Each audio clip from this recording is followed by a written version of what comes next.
লাউ দিয়ে গরুর মাংস রান্না হচ্ছে।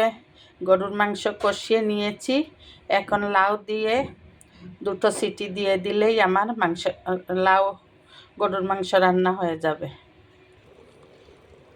এই লাউটা আমার মায়ের ক্ষেতের লাউ। আমার মা আজকে 35 বছর মারা গিয়েছেন। সবাই আমার মা বাবার জন্য দোয়া করবেন।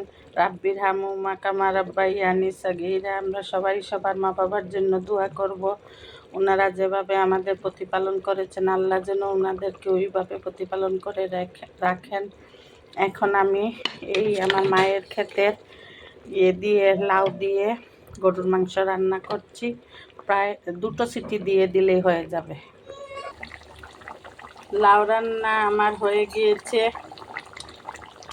লাইফস্টাইল উইথ বউ শাশুড়ির পাশে থাকবেন, আমাদের জন্য দোয়া করবেন।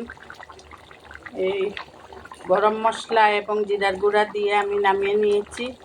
আল্লাহ হাফেজ। আসসালামু আলাইকুম ওয়া রাহমাতুল্লাহি ওয়া বারাকাতুহু।